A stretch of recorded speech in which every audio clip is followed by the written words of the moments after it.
les marchés financiers avec IG Markets, CFD Trading.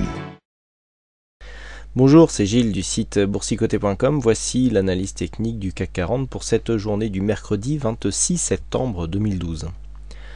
Avec aujourd'hui donc cette forte séance baissière, puisqu'après une ouverture quasiment sur le plus haut à 3471,75, on est monté d'un point à 3472,71 avant de dégringoler toute la journée et de terminer sur le plus bas du jour pour ce qui est du cash à 3414,84.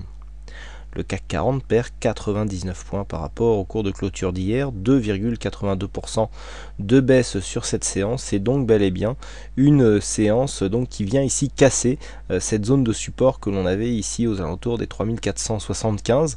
On a ouvert dès le début, on a ouvert en dessous, on a ouvert un léger gap baissier et nous allons voir que cette bougie en morue Bosu change beaucoup de choses pour ce qui est de la configuration chartiste. Pour ce qui est des indicateurs, nous avons un RSI donc qui commence à rebaisser. On a passé la zone d'équilibre ici pour repasser sous les 50 points. Vous voyez que ça faisait un petit moment qu'on n'était pas passé en dessous. Et donc on est en train de se diriger, on est toujours en zone neutre, mais on se dirige lentement vers la zone de survente. Au niveau du stochastique, on est toujours sur un signal baissier que l'on amplifie maintenant au vu de la séance baissière.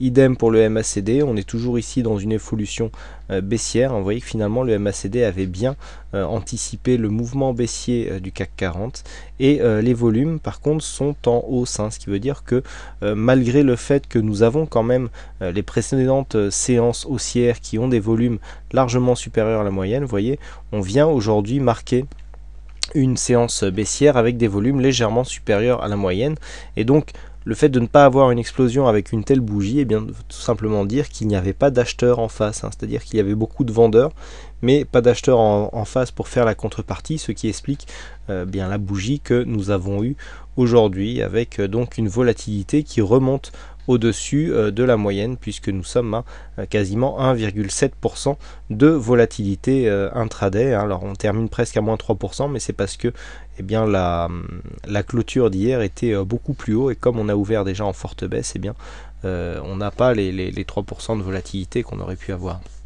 Alors, au niveau de cette tendance, hier je vous avais dit qu'on avait une possibilité ici, donc suite à cette cassure de résistance, on était en train de l'allonger ici, et on avait ici cette phase d'invalidation aux alentours des 3455, qui annulait totalement ce scénario d'un possible rebond, puisque l'on repassait sous les 61,8% et en même temps on revenait ici sous la zone des l'ancienne résistance qui aurait pu devenir support. Donc on voit, on avait un croisement ici sur cette zone entre le retracement des 61,8% de Fibonacci sur cette zone et de cette résistance baissière. Donc le fait d'avoir cassé cette zone ici invalide totalement le scénario d'un possible rebond. Je vous avais dit que lorsque nous avions eu cette bougie ici, et puis avec les plus bas avec les plus bas qui tapaient comme ça sur ce qui aurait pu devenir un support baissier, on n'avait pas encore confirmé, puisqu'on n'avait pas cassé ici cette zone des 3540. À force de ne pas confirmer, on ouvre un gap baissier. Il reste un point de gap, je crois, puisqu'on était ici à 3472,71 et hier on a marqué un plus bas à 3474,09. Donc un peu plus d'un point de gap qui reste ouvert sur cette bougie, et du coup on enfonce totalement cette zone et on vient directement sur le prochain support ici, zone assez intéressante des 3416. Alors on est à quelques points, donc vu qu'on était relativement loin ici, on considérera que l'on est sur ce support. Vous voyez qu'on est exactement au même endroit que lors de juste avant ici la conférence de la BCE. Ici on a la BCE, ici on a la Fed, et ensuite on a tout ça, ça avait contribué à créer une petite bulle, et puis finalement on éclate la bulle, et donc on revient au point de départ. Donc ici on est sur cette zone, donc maintenant le fait de casser cette zone ici de support nous donnerait un objectif donc de retracement de 100% à 3372. C'est l'objectif fixé depuis que nous avons cassé ici ces 61,8%. On a ici cette zone des 3416 qui fait vraiment office de dernier rempart.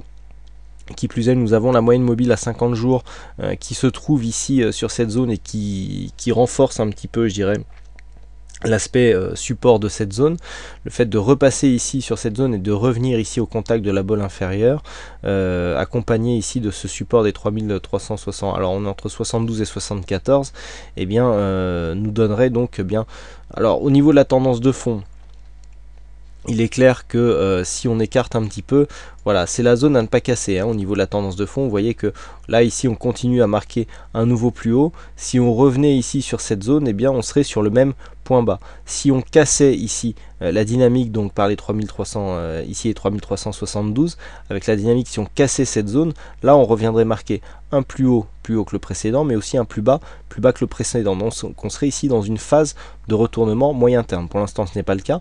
On a toujours des plus hauts et des plus bas qui montent, mais il ne faut pas dépasser cette zone. Donc tant qu'on est ici sur cette zone, c'est un mouvement baissier court terme. Nous allons le redéfinir puisqu'il va falloir maintenant redéplacer cette résistance baissière, mais on n'a pas encore une invalidation du mouvement moyen terme. Donc ici sur cette phase on voit bien que la résistance baissière ici n'est plus du tout significative, donc le but maintenant c'est d'essayer de la replacer pour qu'elle soit plus justement significative. Donc maintenant on cherche en fait des points de contact et on peut trouver on va dire ce genre de dynamique hein. On a ici voilà, on a ici des points hauts hein, on a 4 points hauts qui se rejoignent avec ici une dynamique qui se développe sous cette résistance. Donc c'est maintenant cette résistance qui fera foi pour une cassure avec une possible reprise, mais on voit ici que eh bien, cette première résistance ici intermédiaire n'a pas tenu, puisque même si on est sorti de cette zone de consolidation avec une certaine dynamique dans laquelle on a retrouvé ici la résistance comme un support, le fait que l'on réintègre eh bien, invalide cette possibilité. Donc on retrace et on replace cette configuration chartiste, hein. D'ailleurs on va replacer le plus haut ici sur... Voilà, on est un peu mieux configuré comme ça. Et donc maintenant, ça sera cette résistance baissière ici que je viens de replacer qu'il faudra casser pour sortir de cette phase de consolidation. Quoi qu'il en soit, on a eu une forte baisse aujourd'hui. J'ai personnellement des indicateurs d'exagération. Alors je vais vous les montrer. Bon, tout en revenant sur le fait que ça c'est un second écran de travail hein, pour ceux qui le découvrent pour la première fois, où j'ai des signaux et donc pas mal d'études de probabilité qui en découlent. Alors là vous voyez qu'on sort de cette zone verte ici à peu près aux alentours des 3445 points hein, donc la zone a varié légèrement. On vient clôturer dans cette zone, donc c'est très rare hein, c'est très rare que l'on clôture à l'extérieur de cette zone hein, et bien souvent on sort de cette zone mais on réintègre tout de suite hein, comme c'était le cas ici hein, voilà, où là on vient affleurer, mais c'est assez rare que l'on sort de cette zone. Alors forte probabilité ne veut pas dire gain assuré. On m'a beaucoup posé la question pourquoi je ne diffusais pas cet indicateur. Vous voyez là on sort et puis c'est souvent comme ça hein, on réintègre direct, mais vous voyez sur cette phase là par exemple on n'a pas réintégré, on est réintégré sur une zone plus haute, donc là c'est une perte hein, qui a été enregistrée. Il ne faut pas se tromper hein. Là on a eu une phase ici qui a été réintégrée là, mais sur cette phase là on a une perte. Donc forte probabilité ne veut pas dire gain assuré. Voilà pourquoi je ne diffuse pas pour l'instant ces signaux. Je donne des signaux vraiment en insistant sur le fait qu'il faut se préserver d'un drawdown particulièrement conséquent. On est ici sur des vues daily, on est en unité de temps une journée, et donc on peut avoir à subir un drawdown relativement important avant un retour qui peut même se faire dans une, je vais dire sur une perte hein. Donc je suis toujours en phase de test hein, sur cet indicateur, et justement c'est la perte latente que je suis en train de tester, et c'est pour ça que pour l'instant cet indicateur n'est pas diffusé avec les codes qui vont avec, etc. Donc là on a une phase d'exagération, on a une probabilité aux alentours de 80% de réintégrer cette zone blanche, hein, c'est-à-dire de repasser au-dessus de l'autre zone ici. Donc aujourd'hui on était un peu plus haut à 3470 80 hein, puisque en remontant cette bande aurait varié. Bon, demain on sera beaucoup plus bas hein, on sera ici aux alentours des 3440, donc quasiment au prix auquel on a acheté la position. Donc attention à ça. Bon, sur les expositions en général, et donc à ne pas trop s'exposer, et donc à prendre des expositions assez faibles qui vous permettent de subir un drawdown pour attendre un mouvement qui vous fait sortir sur une cotation plus favorable, hein, par rapport à votre position. Donc ça faisait partie d'un des sujets de la conférence que j'ai animée vendredi dernier au dernier salon du trading. Et pour illustrer les propos donc que je vous indique sur les phases d'exagération, eh bien je vous propose de visionner l'analyse vidéo Forex et Commodities, puisque sur l'or on a une grosse phase d'exagération. Et il y a d'autres phases d'exagération passées où on voit que les drawdowns ont été assez forts, et donc où il y a eu des pertes, hein, qui ont été engendrées. Donc tous les indicateurs en plus ne s'adaptent pas à tous les sous-jacents de la même manière, hein. Donc voilà, ça c'est une petite parenthèse par rapport à des questions que j'ai reçues sur le chat et aussi par mail, hein, au cours de la journée. Donc en ce qui concerne la séance de demain, donc pour revenir à l'analyse du jour, on a ici cette zone de support. Donc pour l'instant la cotation se fait en léger rebond technique ici aux alentours des 3420.